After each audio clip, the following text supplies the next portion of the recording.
was still looking at my faith and learning my faith again.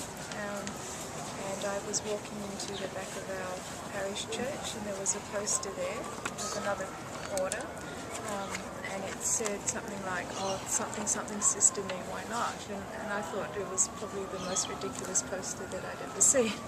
But it kept playing around in my mind, and the thought of being a nun wouldn't go away, and I wasn't actually at peace until I finally admitted, well, God, if you want me to be a nun, I will be a nun, but you have to do it, because I don't actually want to do it myself.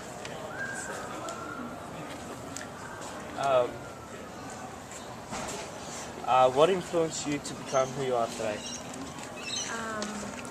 What influenced me to be a sister? Basically Christ. The more you learn your faith, the more that you come to know our Lord, especially in the Eucharist, through prayer. That is my greatest influence and my greatest strength.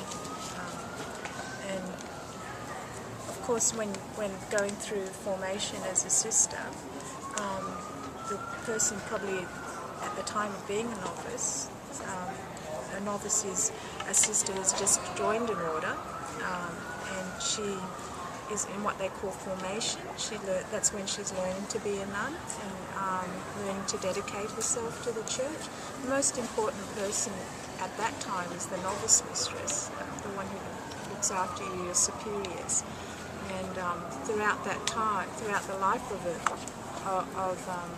nun, the superiors are always one of the guiding influences in your life. But really, if we keep our eyes on our Lord and Our Lady, particularly she's my role model, that they're the greatest influence in my life.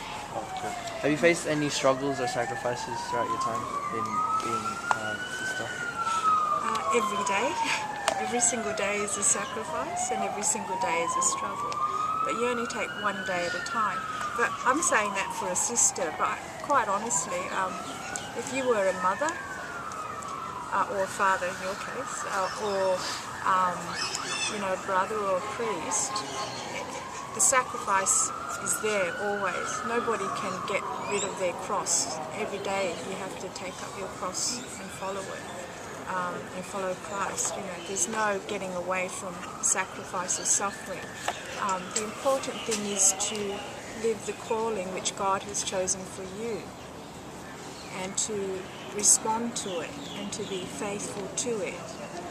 You'll never get away from the cross, no matter where you run. It'll always be there. So every day is a sacrifice, and every day is a struggle.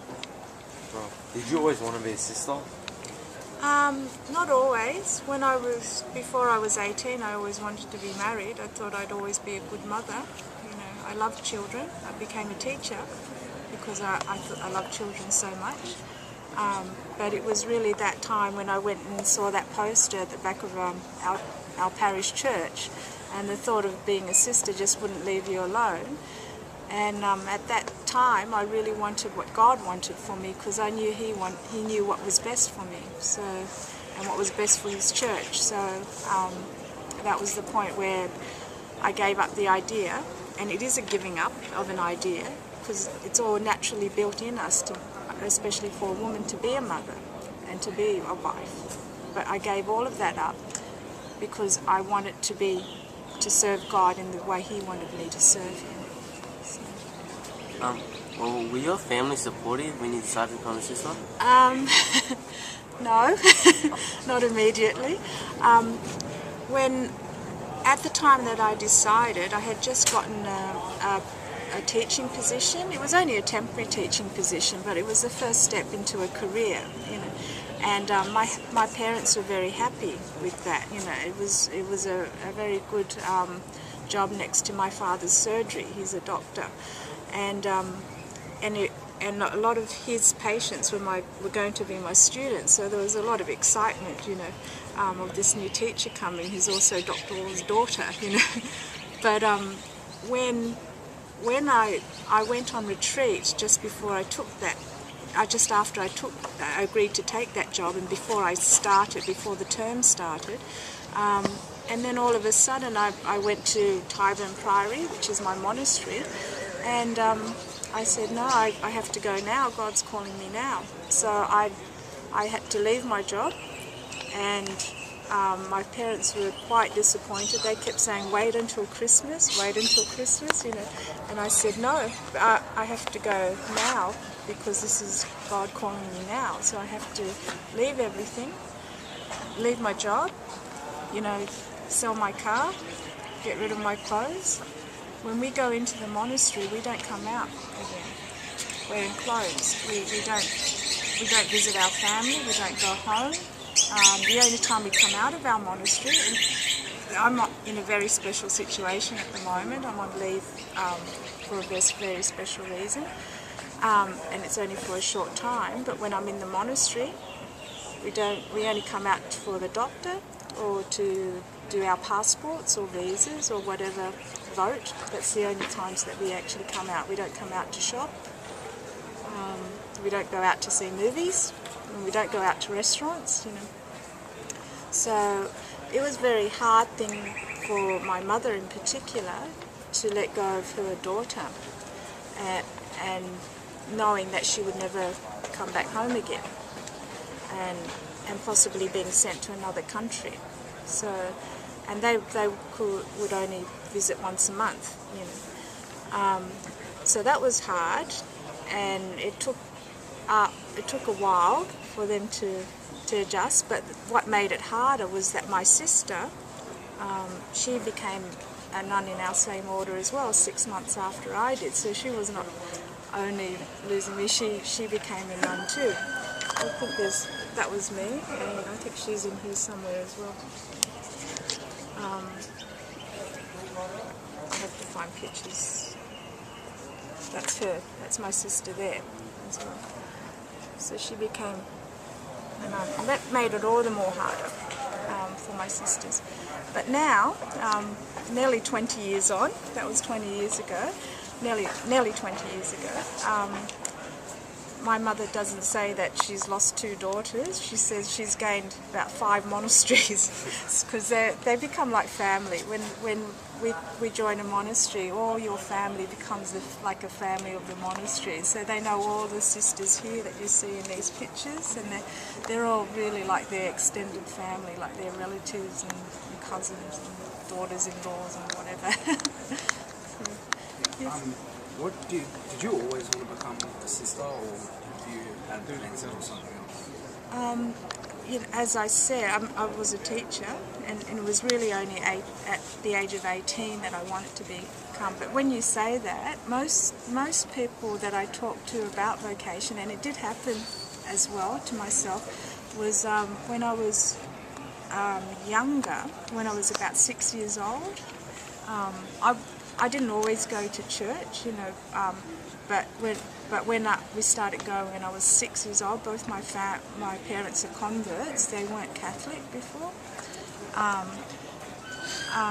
When I was younger, I used to love to watch the movies, you know, like The Nun Story. I don't know if you know The Nun Story with Audrey Hepburn. No? Do you know The Sound of Music? Yeah. You don't know The Sound of Music? No? Yeah. Julie Andrews? No? Yeah. I used to watch all those old movies with the nuns in them. I used to love watching them. We used to go around, you know, like little girls do, you know, pretending we were nuns or something, you know. And so that was a real sign, you know, that often comes up for somebody who has a vocation in their younger days. They get quite attracted to the image of nuns. If you slip away from your vocation, are there any consequences? What do you mean? Like, say you have a vocation to be a nun and you slip away from that, you don't follow your vocation, are there any consequences? There's a lot of consequences for not following what the Lord wants for you. Do you know what I mean? Yeah. If I slipped away, if I stopped being a nun, I know that I would be very, very unhappy, because I know that my calling, and I'm absolutely certain of it, I know that my calling is to be a nun and to always be faithful to Christ.